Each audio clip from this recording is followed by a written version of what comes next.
स्वागत है आप सभी का। कैसे हैं आप सभी लोग। उम्मीद करता हूं आप सभी लोग अच्छे होंगे और अपनी एग्जाम की तैयारी बेहतर तरीके से कर रहे होंगे।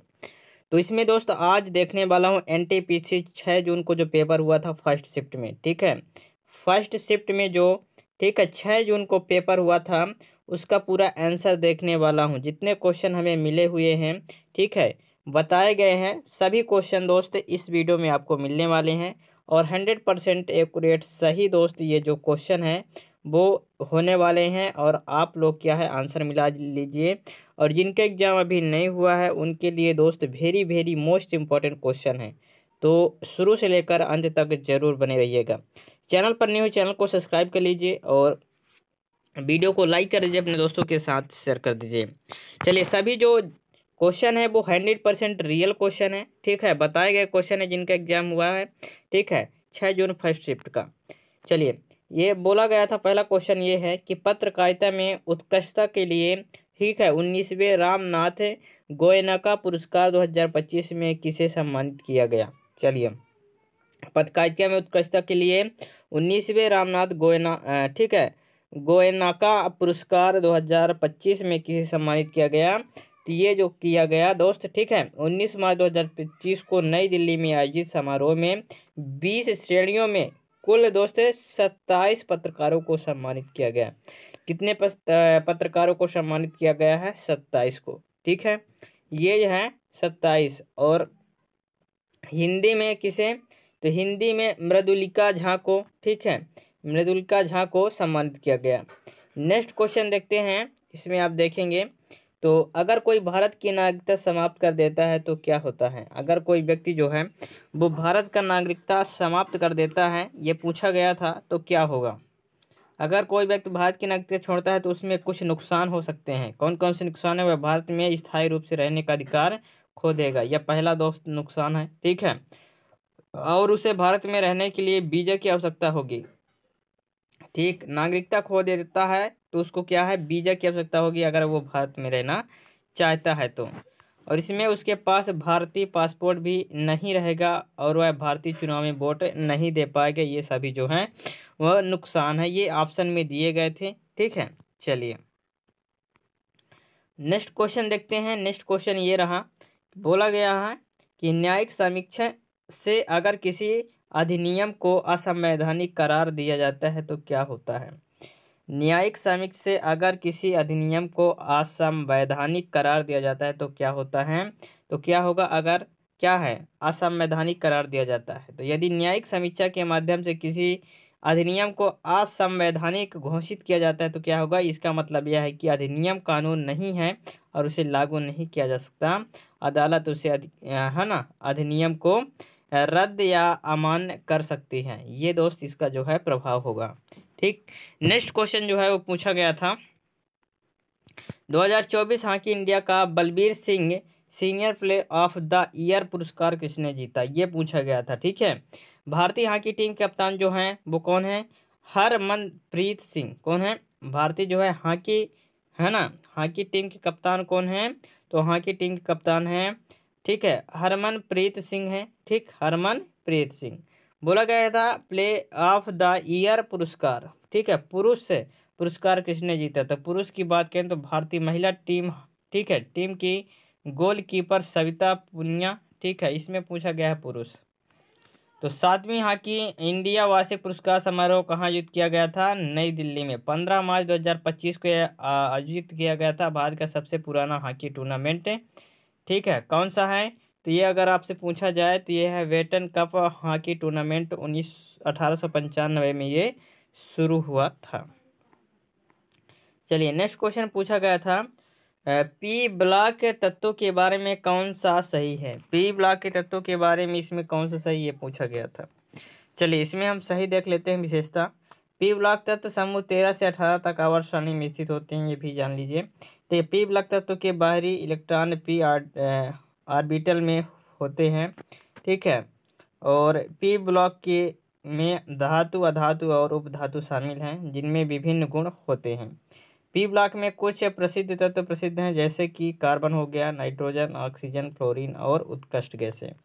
ठीक, पी ब्लॉक तत्वों का समान इलेक्ट्रॉनिक विन्यास जो होता है वो NS ठीक है, स्क्वायर Np1 - 6 हीलियम को छोड़कर ये सभी का होता है। ठीक है, चलिए नेक्स्ट क्वेश्चन ये पूछा गया था कि 2025 में कितने एक्सप्रेसिव लाइन पूरी होंगी।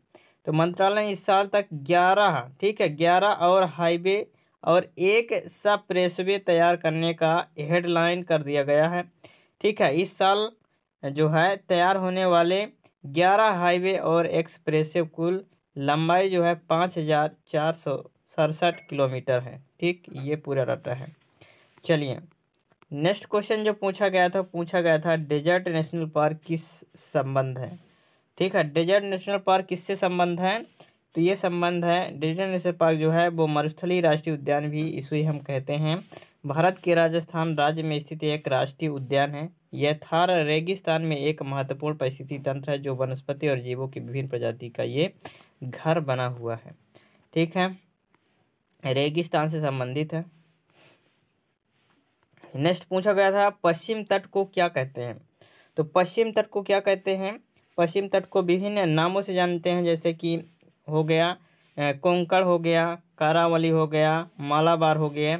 ठीक है, तो पश्चिमी तट को हम किस किस नाम से जानते हैं, कोंकण हो गया, ठीक है, कारावली हो गया और मालाबार हो गया। ठीक है, इस नाम से हम जानते हैं। नेक्स्ट ये है, पूछा गया था भारत भूटान का सीमा कैसे भारत से कनेक्ट है। भारत भूटान का सीमा जो है भारत से कैसे कनेक्ट है। तो ये कनेक्ट है सीमा को ठीक है, मैत्री संधि द्वारा चिन्हित किया जाता है। संधि के द्वारा ये जो है वो कनेक्टेड है, मैत्री संधि। नेक्स्ट क्वेश्चन पूछा गया था गोंड पेंटिंग जो बनाया जाता है उसको क्या कहा जाता है। गोंड जो पेंटिंग, ठीक है, पेंटिंग बनाया जाता है उसे हम क्या कहते हैं। तो गोंड पेंटिंग को, ठीक है, जनगढ़ कलम क्या कहते हैं, जनगढ़ कलम या पटचित्र कहते हैं। ठीक है, ये क्वेश्चन में पूछा गया था, ऑप्शन में दिया गया था, तो इसका क्या होगा, जनगढ़ कलम या पटचित्र। ठीक है, चलिए गोंड पेंटिंग को डिगना या, ठीक है, भित्ति चित्र कहा जाता है, ये भी दोस्त आपको याद रखना है। नेक्स्ट पूछा गया था मानसून में बदलाव का सबसे मुख्य कारण है। मानसून में बदलाव का मुख्य कारण क्या होता है। तो जलवायु परिवर्तन के कारण तापमान और आर्द्रता में तेजी से बदलाव आते हैं जो मानसून के पैटर्न को प्रभावित करते हैं। इसके अलावा वायुमंडल में ग्रीन हाउस गैसें बढ़ती सांद्रता की मानसून में बदलाव का एक महत्वपूर्ण कारण है। ठीक, ये जो है मानसून में बदलाव का महत्वपूर्ण कारण है। ठीक, ये पूछा गया था एग्जाम में और ऑप्शन दिए गए थे। चलिए नेक्स्ट क्वेश्चन ये रहा आपका, इसका आंसर आप सभी लोग बताएंगे। जब किसी वस्तु को गर्म किया जाता है तो क्या होगा। अगर किसी वस्तु को हम गर्म करते हैं तो क्या होगा। ठीक है, वस्तु को गर्म किया जाता है तो उसमें क्या होता है, कण, ठीक है, अणु या परमाणु तेजी से क्या होते हैं, कंपन करने लगते हैं, जिससे वस्तु का तापमान बढ़ता है और वह फैल जाती है। क्या होता है, जब हम किसी वस्तु को गर्म करते हैं तो अणु या परमाणु में क्या होता है, तेजी से कंपन होने लगती है, जिससे वस्तु का क्या होता है, ठीक है, घर्षण के कारण जो है वो तापमान में वृद्धि हो जाती है और वह क्या होती है, फैल जाती है। ठीक, ये पूछा गया था। नेक्स्ट पूछा गया था कि, ठीक है, 1299 1301 के दौरान मंगलों के आक्रमण के समय दिल्ली का सुल्तान कौन था। तो अलाउद्दीन खिलजी शासन में मंगलों ने दिल्ली पर 2 बार आक्रमण किया था। पहला साल जो है वो 1299 में और फिर 1302 से 3 में ये किया था। ठीक है, आक्रमण। नेक्स्ट पूछा गया था भारत सरकार ने किस देश में भूकंप प्रभावित पीढ़ियों की मदद के लिए ऑपरेशन ब्रह्मा शुरू किया। तो ठीक है, भूकंप से प्रभावित करने के लिए ऑपरेशन ब्रह्मा कहाँ शुरू किया था। ऑपरेशन ब्रह्मा जो है 2025 भारत और म्यांमार के बीच किया गया। यह म्यांमार देश की यहाँ बात की गई है, तो भारत और म्यांमार के बीच ये हुआ। यह म्यांमार में कब, 28 मार्च 2025 को आए विनाशकारी भूकंप के बाद भारत द्वारा शुरू किया गया। ठीक है, ये कब आया था, 28 मार्च 2025 को आए विनाशकारी भूकंप। ये विनाशकारी जो है भूकंप आया था, इसके बाद ये देश में जो है वो ऑपरेशन ब्रह्मा शुरू कर दिया गया। ठीक है, यानी भूकंप से बचने के लिए, ठीक, ये जो है अभियान चलाया गया। आपदा राहत और बचाव अभियान था जो ऑपरेशन ब्रह्मा का, ठीक है, ब्रह्मा का उद्देश्य जो है म्यांमार को खोज और बचाव, मानवीय सहायता, आपद राहत और चिकित्सा सहायता प्रदान करना था। ठीक, चलिए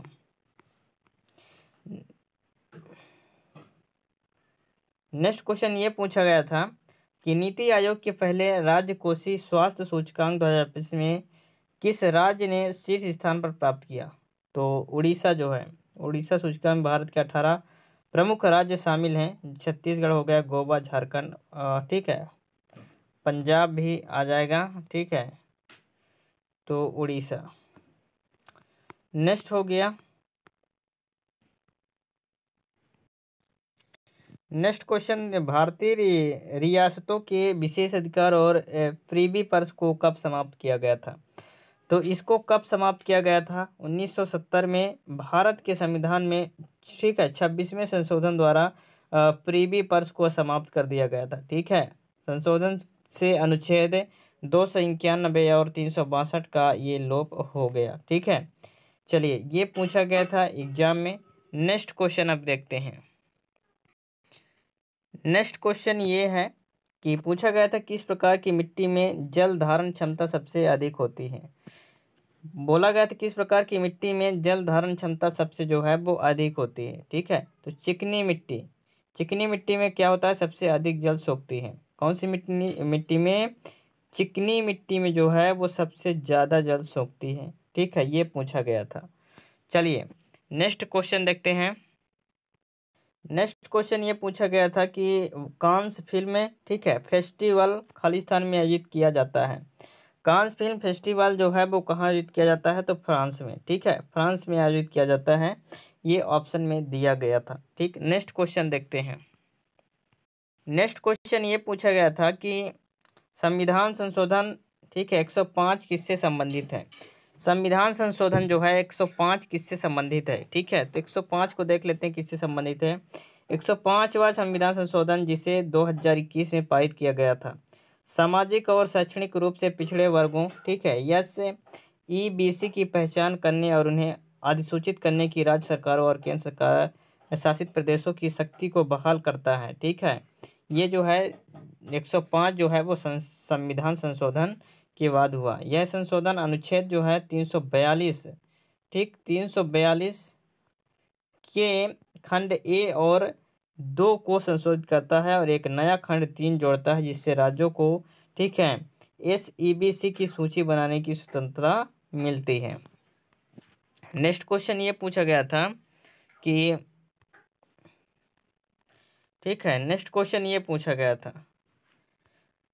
था भारत में, ठीक है, 2023 से लेकर 24 में भारत में गरीबी सूचकांक के अनुसार गरीबी दर लगभग कितने प्रतिशत रही? गरीबी दर से दोस्तों हर शिफ्ट में क्वेश्चन पूछा जा रहा है, इसको आपको जरूर देखना है। 2023-24 में भारत में गरीबी सूचकांक के अनुसार गरीबी दर लगभग जो है 4.9% थे। कितना? 4.9%, ठीक थी। चलिए, गरीबी आपका जो है वो मोस्ट इम्पॉर्टेंट टॉपिक है, इसको आप कवर कर लीजिए। इसमें और पूछा गया था, और संविधान से रिलेटेड तो हर बार क्वेश्चन हर एग्जाम में पूछा जाता है। चलिए, पूछा गया था आर्टिकल, ठीक है, 31B क्या है? आर्टिकल जो है वो 31B क्या है? अनुच्छेद 31B भारतीय संविधान का एक ऐसा प्रावधान है जो 9वीं अनुसूची में शामिल कानूनों की जो है वो रक्षा करता है, ठीक है। 9वीं जो अनुसूची में शामिल कानूनों की क्या करता है? रक्षा करता है, आर्टिकल 31B, ठीक, ये आपको याद रखना है, ठीक है। नेक्स्ट क्वेश्चन देखते हैं। नेक्स्ट क्वेश्चन ये पूछा गया था कि 2030 तक भारत की कुल नवीकरणीय ऊर्जा क्षमता का लक्ष्य क्या है? 2030 तक, ठीक है, भारत की कुल नवीकरणीय ऊर्जा क्षमता का लक्ष्य कितनी है? तो ये है, भारत ने 230 तक 500 गीगावाट गैर जीवाश्म ईंधन आधारित ऊर्जा उत्पादन हासिल करने का ये लक्ष्य रखा है, ठीक है। ये जो है 500 गीगावाट गैर जीवाश्म ईंधन आधारित ऊर्जा उत्पादन हासिल करने का ये लक्ष्य जो है वो इंडिया में रखा गया है, ठीक, ये ऑप्शन में दिया गया था, ठीक है। चलिए, नेक्स्ट क्वेश्चन ये पूछा गया था कि पर्यावरण संरक्षण अधिनियम, ठीक है, इन्वायरमेंट प्रोटेक्शन एक्ट भारत में कब लागू हुआ था? पर्यावरण संरक्षण अधिनियम कब लागू हुआ? आप सभी को पता है, 19 नवंबर 1986 में, ठीक है, को संविधान में जोड़ा गया था। कब? 19 नवंबर 1986 में ऑप्शन में दिया गया था। यही होगा इसका सही जवाब। नेक्स्ट क्वेश्चन ये रहा आपका, इसके आंसर आप सभी लोग बताएंगे, ठीक है। चलिए, ये रहा। इसका क्या बोला गया था, भारतीय सेना किस देश के सशस्त्र बलों के साथ संयुक्त सैन्य अभ्यास साइक्लोन आयोजित करती है। ठीक है, तो इसका जो है वो आयोजन जो है वो किसके साथ हो रहा है, मिस्र तीसरा संस्करण। ठीक है, 10 से लेकर 23 फरवरी 2025 तक राजस्थान के महाजन फील्ड फायरिंग रेंज में ये जो है आयोजित किया जा रहा है। ठीक, ये भी दोस्त आपको याद रखना है। Very very most important question है। अगर आपका एग्जाम अभी नहीं हुआ है तो इन टॉपिक को आपको जरूर कवर करना है। चलिए, नेक्स्ट क्वेश्चन पूछा गया था, भारतीय नौसेना दिवस 2024 की थीम क्या थी। भारतीय नौसेना दिवस 2024 की थीम क्या थी। हाल ही में 4 दिसंबर को भारतीय नौसेना दिवस मनाया गया। 2024 का विषय जो है नवाचार और स्वदेशीकरण के माध्यम से जो है वो शक्ति और सामर्थ्य था। ठीक है, ठीक यही जो है वो थीम थी, शक्ति और सामर्थ्य। ठीक है, चलिए नेक्स्ट क्वेश्चन ये रहा कि कुषाण वंश के राजा कनिष्क ने कौन सा धर्म अपनाया। कुषाण वंश के राजा कनिष्क ने जो है वो बौद्ध धर्म को अपनाया था। कौन से धर्म को, बौद्ध धर्म को अपनाया था। ठीक है, बौद्ध धर्म के जो है वो अपनाया था। ठीक, चलिए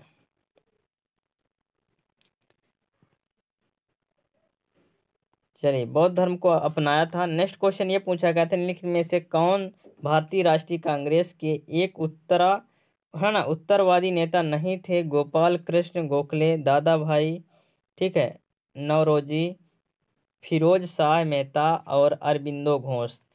तो इसमें से जो दिया गया था ऑप्शन में, इनमें से कौन जो है वो भारतीय राष्ट्रीय कांग्रेस के एक ठीक है, उदारवादी नेता नहीं थे। ठीक है, उदारवादी नेता जो नहीं थे वो नहीं थे अरविंद घोष। ठीक है, अरविंद घोष। ठीक है, अरविंद घोष। चलिए, तो ये है लास्ट क्वेश्चन जो है। ठीक है, आईपीएल 2025 में विराट कोहली ने कौन सी उपलब्धि हासिल की थी। ठीक है, जो है आईपीएल 2025 में जो है विराट कोहली ने कौन सा जो है वो उपलब्धि हासिल की थी। आईपीएल से भी क्वेश्चन आपके बन रहे हैं। ठीक है, आईपीएल से। ठीक है, तो 10,000 रन पूरे किए थे और जो है वो 1,000 चौके छक्के मारे थे। ठीक है, 5 टाइटल जीते थे। 2025 सीजन में विराट कोहली आईपीएल इतिहास में कुल, ठीक है, 1,000 चौकी और छक्के दर्ज करने वाले पहले खिलाड़ी बने कर रिकॉर्ड जो है वो बुक में अपना नाम दर्ज करा लिया था। ठीक है, ये जो है टाइटल जो है 5 टाइटल इन्होंने जीता था। ठीक, 5 टाइटल। ठीक है, तो ये सारे के सारे क्वेश्चन मैं आपको करवा दिया हूँ, जो सारे के सारे 100% रियल क्वेश्चन हैं। और यही क्वेश्चन जो हैं वो 6 जून फर्स्ट शिफ्ट में पूछे गए थे।